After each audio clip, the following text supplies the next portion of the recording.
Chapter 9. Christmas Eve had always been a fun-filled day in the lodge, and today was no exception. Margie had made a list of activities which Kaitlyn was scanning as she drank her coffee. Her eyes still felt heavy after her restless night. Though Jack had slept like a rock, images of Julian's icy stare had filled her vision, and every floorboard creak had set her on alert. "Good morning," Dillon said as he entered. He squeezed her shoulder before grabbing his own mug of coffee and joining her and Jack at the table. "Oh, the Christmas Eve schedule. This is when it gets exciting, Jack." "I know. I want to do the sleigh ride and the popcorn stringing and the snowman contest. Can we do them all, Mom? Please?" Kaitlyn smiled. Christmas Eve had been her favorite day at the lodge when she was younger. Margie would always start with a morning snack of milk and gingerbread cookies. Then she would hold a sledding and snowman building contest. Lunch would be another huge affair with ham, sides, and pies for dessert. Then the sleigh would come and offer rides through the forest. A light supper of leftovers would be offered for any who still had room, and then, when the sun set, they would sing carols and string popcorn. It never really made it on the tree, as most of the kernels ended up in mouths, but it was fun nonetheless. "Of course we can. It looks like she's added a coloring contest this year for the kids. Would you like me to see if I can get you one?" "Nah, I think I'm too old to color unless the prize is cool. Is there a prize?" Dillon chuckled. "I'll bet there is. Let me go find out. I'll even color one with you if you promise not to tell." He winked at Jack, sending the boy into giggles before exiting the room. "I like him. He's funny." Jack's words hit Kaitlyn, and she took a deep breath. "Would you like to see him more often, Jack?" The boy shrugged. "Sure, I'd come back here again." "No, I mean back at our house. See, Dillon is a friend of mine from high school, and we thought we'd like to reconnect, so he might be coming around more often." It wasn't a lie, but Kaitlyn felt a little bad not telling Jack the whole truth. "Will he play with me when he comes over?" "I'm sure he will." "Then I'm good with it."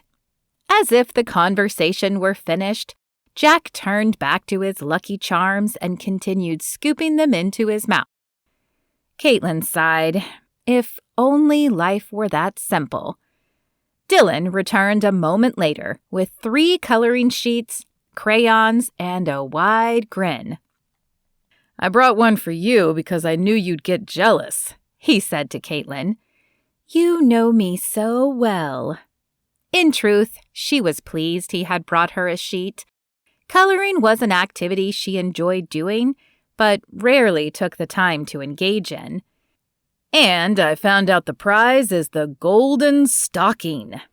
Dillon placed a sheet in front of Jack and wiggled his eyebrows as he spoke. "What's the golden stocking?" Jack's eyes were large and round as he stared at Dillon, waiting for the explanation. "The golden stocking is what one lucky person gets to hang every year. When Santa comes, he puts extra special surprises in that stocking, so someone is going to be very lucky." "Oh, I hope it's me." Jack picked up a crayon, and with a focus Kaitlyn rarely saw, he began coloring the sheet. "I thought you were too old to color," Kaitlyn said with a laugh, as she selected a red crayon for herself. Jack paused and glanced up at her. "I am, but I'm not too old for the golden stocking." "Oh, right. My mistake." Kaitlyn grinned at Dillon as he sat down and picked up his own crayon.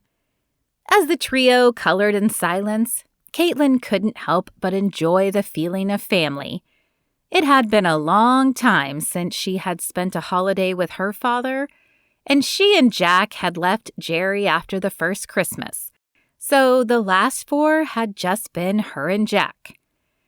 "Oh, good. I was hoping Jack would enter," Margie said, as she entered with an armful of dishes from the dining room where the other guests ate breakfast. "Do you need some help, Margie?" Kaitlyn hadn't minded not paying for her room when she was working, but now that the living room was finished and the cover picture taken, she felt a bit like a freeloader. "That would be lovely, dear, if you don't mind." "Not at all." Kaitlyn pushed back her chair and stood up. "Will you be all right for a minute, Jack?" "Yep, I've got work to do."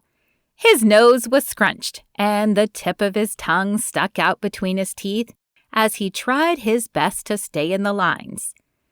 Kaitlyn shook her head and pushed open the door to the dining room. The guests were all gone, probably enjoying their own Christmas Eve traditions, but Kaitlyn didn't mind. She whistled softly as she picked up the Christmas-themed plates and balanced them on her arm. The first trip went without incident, but as she was picking up the last few pieces, the hairs on the back of her neck grew rigid. Someone was watching her. She turned slowly, not fully surprised to see Julian watching her from the large bay window. Forcing a smile on her face, she waved with her free hand and hurried back to the kitchen. Margie was rinsing the plates in the sink, and Kaitlyn handed her the last few items. She wasn't sure it was her place, but she had to know if Margie knew anything. "Margie, what do you know about Julian?" "Julian? "Well, I know he's very helpful and sweet. Wouldn't hurt a fly. Why do you ask?" Kaitlyn bit her lip. She didn't want to start trouble if she was overreacting. "He just seems to be always watching me. And to be honest, he kind of scares me." "Oh, I think he might have a little crush on you, but he's harmless." Margie placed the last dish in the drainer and dried her hands before turning to the cabinets and gathering ingredients for the cookies. The words should make Kaitlyn feel better. After all, Margie knew him much better than she did, but somehow it didn't ease her worry. "What do you think, Mom?" Jack held up his picture. At just 5, he wasn't adept at coloring in the lines, but this was the best she had ever seen him do. He must have really buckled down and concentrated. "It's beautiful, honey. I guess I'll have to finish mine later." "No, you can color now. I still need to fix a few things." "Oh, okay then." Kaitlyn took her seat again and shared a smirk with Dillon, who was still coloring his sheet as well. He was earning definite points. Not many men would color with a 5-year-old. Silence fell between the 3, and soon the smell of gingerbread cookies filled the air. The trio finished their pages just as the oven timer dinged, signaling the first batch of cookies was done. "Who's ready for a snack?" Margie opened the oven and the warm scent of ginger filled the room. "Me. I just finished coloring, and that took a lot of concentration.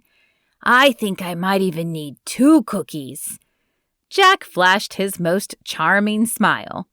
Margie raised her brow.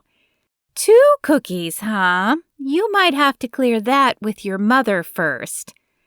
Jack turned his pleading eyes on Kaitlyn and turned out his bottom lip in a small pout. "Please, Mom." With his big green eyes and long lashes, Jack was hard to resist. "Okay, but only because it's Christmas Eve." His lips pulled into a wide grin. "Thanks, Mom."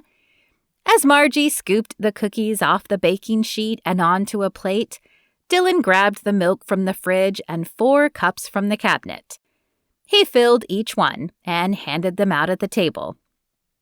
Margie set the plate of cookies in the middle and handed each one a red napkin with a tiny Christmas tree decal in the corner. Tiny wisps of steam curled up from the cookies and disappeared. "Careful, they're hot," Margie said as Jack reached for the plate. He pulled his hand back and looked to Kaitlyn. Careful not to burn her own fingers, she selected 2 cookies and placed them on the plate for him. "Be sure to blow on them first." He nodded and began puffing air on the cookies. Kaitlyn chuckled as she grabbed a cookie for herself. After a few cooling breaths, she took a bite. The warm cookie melted in her mouth. There was just something about the taste of gingerbread that felt homey and safe. Dillon enjoyed the taste of the cookie, but more than that, he relished watching Kaitlyn's face.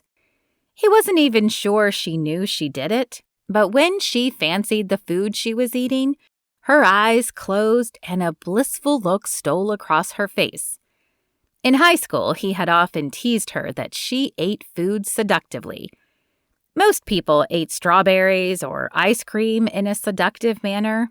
It was hard not to when your tongue and teeth were so involved. But Kaitlyn did it with almost everything she put in her mouth. He had always been fascinated by how expressive her face was when she ate. Not that it wasn't expressive at other times, but it was different, more controlled.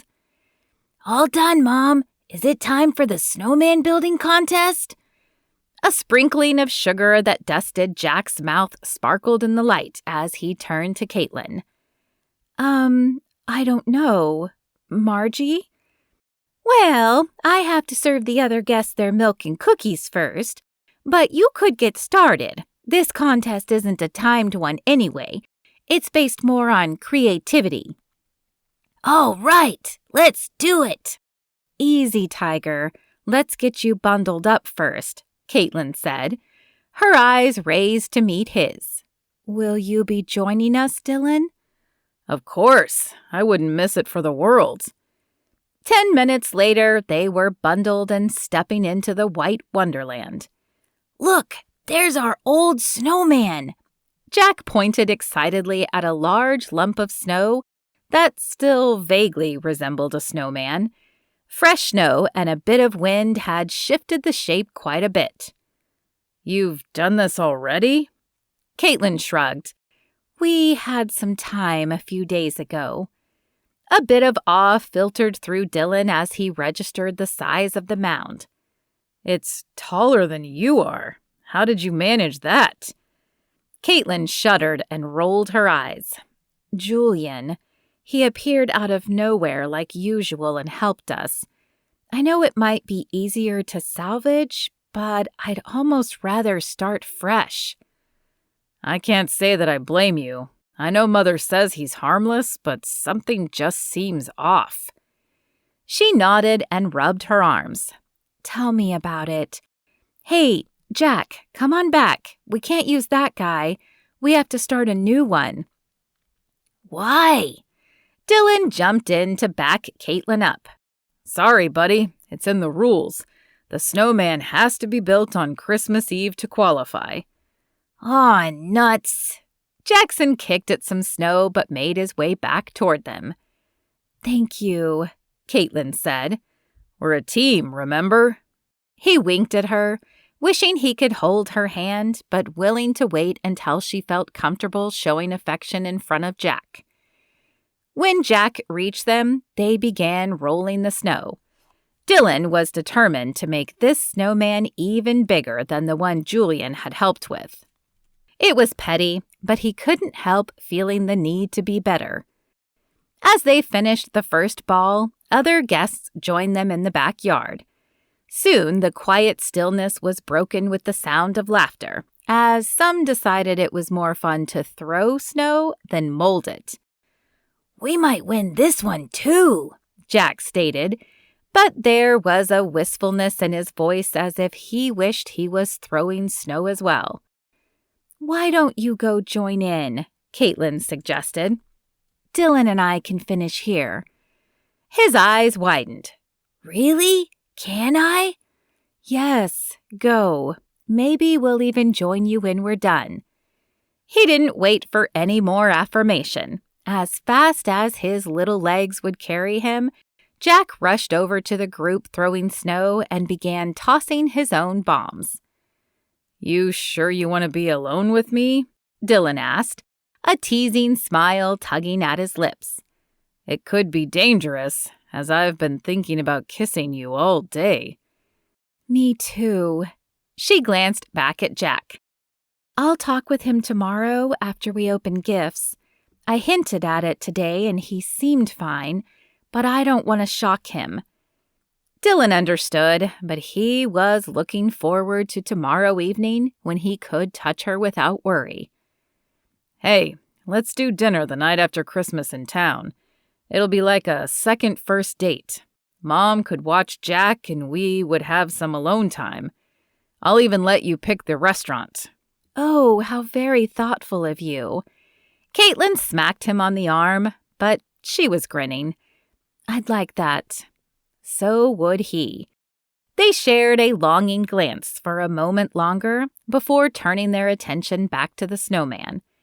When they finished, Dillon was pleased to see that not only was their snowman taller, but he seemed more proportionate as well. They watched Jack play a little longer until he came over to them, shivering and red. I think I'd like to warm up, Mom. Me too, she said. How about we go in and warm up by the fire? Jack agreed, and they trooped back in the lodge, peeling off layers as the warmth hit them. After lighting a fire in the living room fireplace, the three sat on the largest couch. Jack curled up in Kaitlyn's lap, and Kaitlyn leaned against Dillon. His arm wrapped around her shoulder, and though he tried to keep his eyes open, the warmth and security of having her against him won out. The room was darker when Kaitlyn opened her eyes. Jack was still snuggled on her lap, and Dillon had an arm wrapped around her. As she moved to ease the ache in her back from the awkward position, Dillon groaned. "Hey, you." His voice was still heavy with sleep. She turned to look up at him. Hey, yourself. We must have slept a while. "Wish it could be longer. I sure miss having you in my arms." Kaitlyn glanced down at Jack, but his eyes were still closed. She turned back to Dillon, and her voice was soft as she answered. Me too. Then, with her free hand, she reached behind Dillon's neck and tugged, bringing his head to where she could lean up and taste his lips. And I definitely miss that." Kaitlyn was about to agree when Jack stirred in her lap. Is it time for stockings yet? It might be. We need to find Margie and see. Did someone mention my name? Margie's voice carried over from behind the couch. I was wondering if you three were going to sleep all day. Her face appeared at the back of the couch. Sorry, Margie. I guess building the snowman wore us out. Oh, no worries. However, everyone else has eaten, so if you're hungry, I can make some leftovers, and we can do stockings after that. That sounds great, Mom. The three followed Margie into the kitchen and sat at the table as she heated up ham, sweet potatoes, and rolls. After a quick prayer, they dug in. Kaitlyn hadn't realized how hungry she was until her plate was empty. Dillon and Jack must have been as well, as they finished shortly after her. Now is it stocking time? Jack asked, looking from Kaitlyn to Margie. Yes, now it can be stocking time, Margie answered with a smile. Why don't you head back into the living room? I'll get the stockings and the rest of the guests. Let's put our plates in the sink first, Kaitlyn said, shooting Jack a look. We can clean up after ourselves, right? He nodded and took his plate to the sink. Kaitlyn and Dillon followed suit before heading back into the living room. A few minutes later, the rest of the guests filed in. Kaitlyn smiled at each one until Julian entered. Then her smile faded. His eyes held hers for a moment, and something tugged at Kaitlyn's brain. She closed her eyes to try and focus, but nothing came clear. Only the same feeling of unease. Okay, everyone, I have the stockings and the winners. Margie's entrance dispelled the nagging twinge, and Kaitlyn pulled Jack to her. I have 2 gold stockings this year. Our first winner for the coloring contest is Megan. Jack's shoulders slumped under Kaitlyn's arms as a girl, probably around 12, made her way to Margie. It's okay, buddy. You did a great job. Kaitlyn's heart broke at the sight of his sad face, and she sent a tiny prayer up that they would win the snowman contest. Perhaps it was silly to pray for something so small, but nothing that saddened your children was small when you were a parent. Megan hung the gold stocking on the farthest hook and then sat back down. Our next winner is... Margie paused and looked around the room dramatically. Jack, for the wonderful snowman. Kaitlyn squeezed his arm. See, I told you. As Jack stood to get his gold stocking, Kaitlyn felt eyes on her. She turned to see Julian staring at them. His arms were crossed and his expression appeared angry. Jack hung his gold stocking next to Megan's, and then Margie handed out the rest of the stockings, and the rest of the children hung them on the remaining hooks. Now, who wants to string some popcorn? Margie asked. The children shouted and followed her into the kitchen, and soon the smell of popcorn filled the air. Shall we go string some popcorn? Kaitlyn asked. Though she enjoyed the Christmas tradition, she wasn't sure she wanted to move. It was nice having Dillon right next to her. I suppose we better. His arm stole around her and caressed her shoulder. Though I don't really want to move. Me either, she whispered, snuggling into him. Maybe we can stay like this for a few more minutes. Fine with me. He kissed the top of her head and inhaled. Kaitlyn turned her face up to his. Are you smelling my hair? A tiny twinge of pink colored his face. I was. I always loved the way your hair smelled. I guess that makes 2 of us. She twisted so they faced each other and slid her hands up into his hair. I've always loved the way you smell, too. Their gazes locked, and her heart sped up as he leaned down. But before their lips could touch, Jack burst into the room. Come on, Mom. The popcorn is ready.